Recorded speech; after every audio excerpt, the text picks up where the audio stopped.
Call of Duty Warzone's new map is looking pretty incredible. Although we only got to see 2 short snippets of the map, there are some really good and telling signs that Warzone's new map, dropping with Vanguard later this year, is heading in a really good direction. And the Season 5 Reloaded patch notes actually kind of support what I'm saying with the whole Vanguard map, and are pushing the game in a positive way. Now, I get a lot of comments on this channel, and it's quite regular even to hear that my videos are overall negative about Warzone, and that my standards are too high, and I shouldn't be holding Warzone to such high standards, and I disagree with that, and I think a lot of people on this channel agree with me on things like anti-cheat and balancing and just how the game should function, that should work better and should be more refined and be in a better place for a game and a publisher which has so much money behind it. And I'll be the first to admit, yes, videos on this channel recently regarding Warzone has been pretty negative, because there hasn't been anything good to talk about. Balancing has been a mess, cheating has been a mess, the fact that console players still don't have a next generation version of Warzone with an active FOV slider and basic quality of life improvements is a mess. But today I'm actually feeling holistically positive that things are going to improve. So let's start with Warzone's new map, and let's talk about why this is going to be a drastic improvement to Warzone.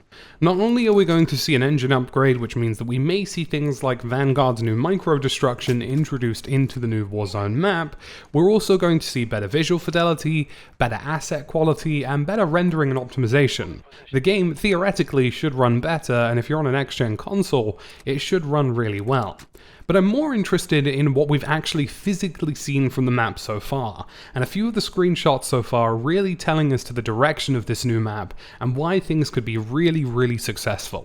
So to start with, we have these 2 opening mountainside images, and there are lots of things to point out here which could be really good keys to success for Warzone.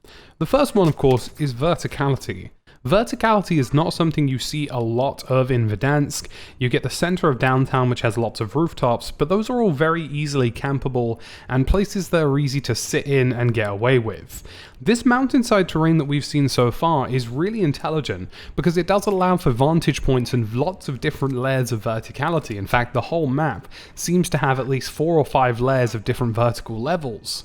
But what it mostly allows for is for people to flank those positions easily. Downtown is a mess and something that people don't enjoy because you either have one staircase, an elevator, or a zip line. And if there aren't multiple points of entry like Nakatomi Plaza, for example, then it easily becomes a hard camping position, and there seems to be a very deliberate design attempt here to introduce verticality into this map in a way that still puts people out in the open, still makes them have to fight gunfight engagements, and not get away with just simply having the higher ground. And this is something I really like. Think the back of salt mines, for example, with all that rocky and mountainous terrain. Those gunfights are really good because it allows for lots of layers of verticality to mix, but no specific point is a good foothold. There's not a lot of cover in terms of hard cover or building cover or choke points, so you actually have to fight your gunfights and win them. The next big thing about this mountainous terrain is that we're seeing some very vibrant colors, and this is a good thing for a number of reasons. One, it means the game's just going to look better and people won't have to rely on filters, and console players in particular won't be left behind with this drab, weird colorscape. But most importantly, it means that we're going to see more player visibility. The brighter the map and the more vibrant the colors, the easier it is to spot operators, especially as they're moving. And there's a screenshot further below of a small cave, for example, and even then it's actually pretty bright. You could probably see a rose skin in there compared to some of the places in Verdansk. So again, more underlying issues with Verdansk that are being alleviated in this new map, and a very deliberate attempt to improve the color situation in the game. The next screenshot I like to look at is this metal structure building, and this is a really good example of a point of interest and how the design philosophy in the new map seems to be pushing towards making points of interest more attackable or more traversable and easier to get around. At the moment in Verdansk, people can get away with getting in a good position and just letting the game come to them. They've got, a couple claymores and that's it, and they're going to win the game because they're sitting in the right spot and that's it.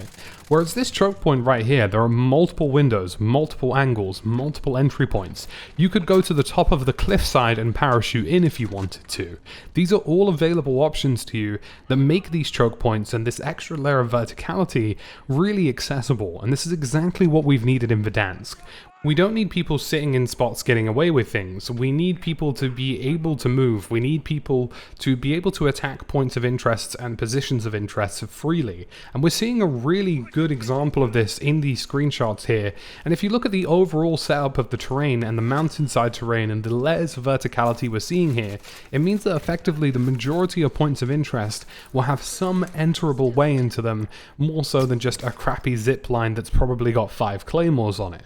And this is really good for the mobility of the game. It forces more gunfights, makes the game more action-packed, and will make it less campy. So overall, we're getting an indication that there are some serious design decisions in the new map that are pushing Warzone in a positive direction, and taking a lot of the negative aspects of Verdansk and trying to move it in a better direction.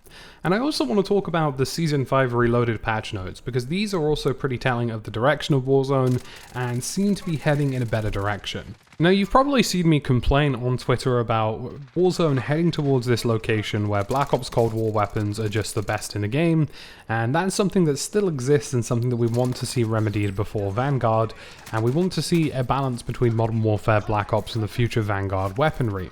But what you have seen me complain the most about is the fact that Warzone is rewarding high damage, low recoil weapons to players and making it super easy to kill somebody out in the open.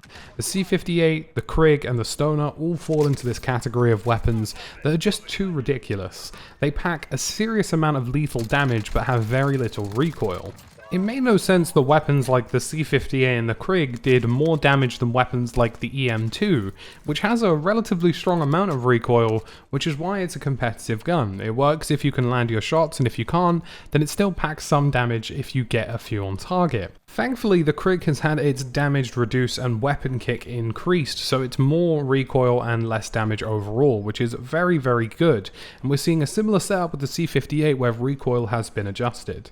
This game shouldn't be catering weapons towards the vast majority of players that have little to no skill involved.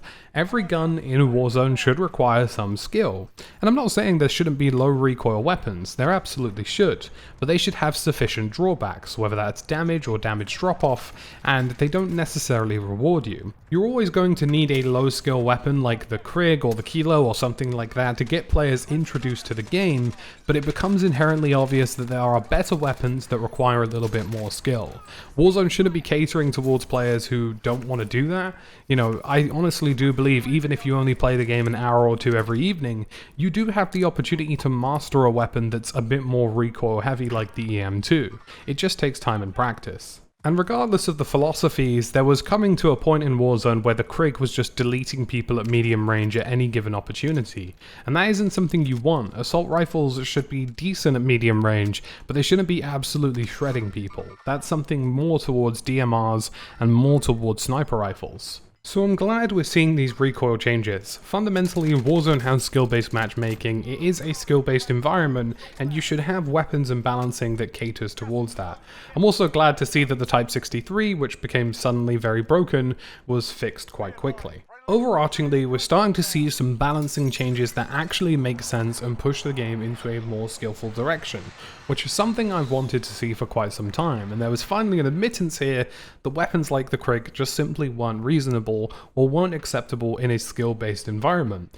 We're seeing that the new Warzone map actually has some serious changes that push the game in the right direction, and so long as they manage to don't colossally ruin the fact that there are lots of new weapons coming in with Vanguard, things could be in a really good place. We could have a better map with better verticality, better movement, better ways of getting around, better color palettes, better shadows, better lighting, and we could also have a better, larger, more diverse set of weapons that cater towards different skill levels and have different levels of reward. And of course, we will obviously have an anti-cheat. I am very tentatively optimistic that this could be going in the right direction. There's lots still to be proven, especially the Vanguard integration itself and how those weapons work and whether or not they're going to break them or they're going to be overpowered, but I think for once we're actually going to see a lot more ease there, bearing in mind Vanguard is on the same engine as Warzone, so porting those weapons over should be easier, and it should be easier to adjust the values correctly as well for them to work in a Warzone based environment, whereas in Black Ops Cold War they had to port it over from a different engine and it got very complicated and very messy. So this could be the beginning of a brand new era for Warzone. I am cautiously optimistic, and of course I'm obviously waiting for Battlefield 2042 like everybody else. But you know, it's nice to see that Warzone could be in a good place by the end of the year. If you enjoyed this video guys, leave a like, leave a sub, and I'll catch you again in the next one.